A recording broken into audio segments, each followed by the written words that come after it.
In the dim glow of my computer screen, nestled within the clutter of a cramped apartment that's seen better days, I hatch a plan that's bound to crown me the king of pranks.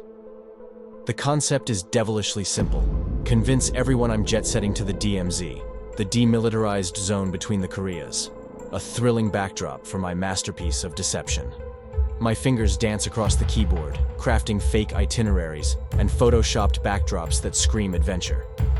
The anticipation of their shock, their disbelief, fuels my excitement. This isn't just a prank, it's a work of art, my magnum opus in the making.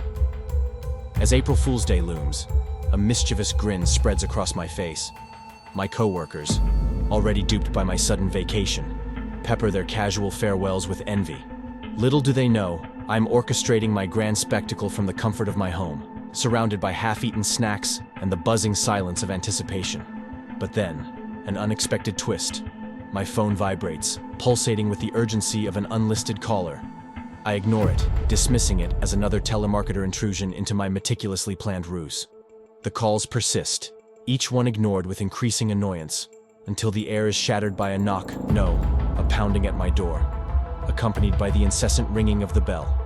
With a sigh, I pry myself from my fortress of solitude, only to be met by two nondescript figures, their expressions grim, their intentions unclear. A joke taken too far, they say, voices devoid of amusement. In a whirlwind of confusion, I'm swept away, the reality of my situation sinking in as I'm escorted to a van with darkened windows. The next thing I know, I'm standing, disoriented. In the chilling expanse of the DMZ, my prank turned horrifying reality.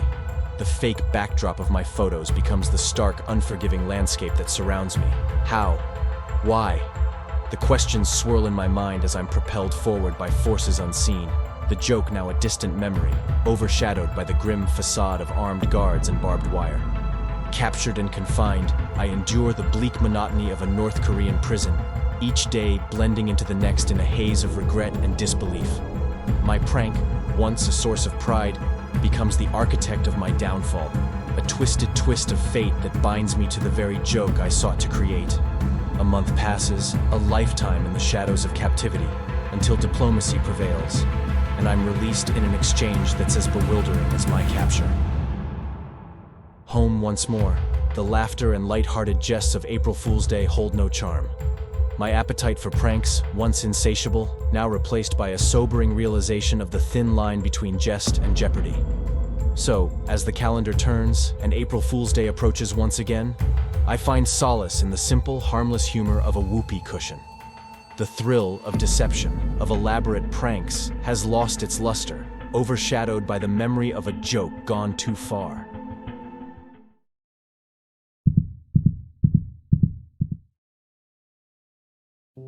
I've never been a fan of silly hijinks and pranks. People call me a spoil sport, a wet blanket, killjoy, party pooper, and even Debbie Downer. I don't really care because what it all comes down to is I hate being tricked. Tricking somebody is akin to lying, and I loathe liars. Today was April 1st, and I knew I needed to take everything with a grain of salt. I dodged my manager texting to say we all could take the day off. I ignored a coworker who tried to convince me we were getting bonus checks. I avoided my cubicle neighbor when she told me she was pregnant. It's not funny to lie about things that affect people. Why don't they get that? Even my ex-husband got his new wife and our kids to play along. First, it was Sarah had failed her grade and needed to repeat it. Then Jason had gotten detention for writing on the bathroom walls. My ex, Chris, and his wife, Angelica, told me they wanted to move to Canada and take the kids. The lengths to which they were willing to go just disgusted me. I'm sitting here in my room, just seething about their latest attempt to fool me. They are trying to convince me somebody killed my son in detention. They went so far as to make it look like there was an intruder in the school that had some grudge with the teacher holding detention. Like anybody would believe that. They started with phone calls, crying and screaming. There was an active shooter at Jason's school. I hung up and preened at not letting myself get worked up over their nasty little jokes. Then Sarah called me crying and telling me Jason texted her that he was hiding in the school. Sure, honey. I told her she was very funny and hung up on her too. They even got the school in on it, surrounding the building with concerned parents and police. They're really going all out to trick me this year. When the police officer showed up at my house about an hour ago, I told him to come back tomorrow since this was so serious. He looked at me so funny, but he walked away. I'm not falling for any of their nonsense or tomfoolery this year. When all is said and done, they'll see I'm in the right. Come tomorrow, they'll drop all these silly shenanigans and we can go back to being a normal society that doesn't make light of serious things. After all, I'm no April Fool.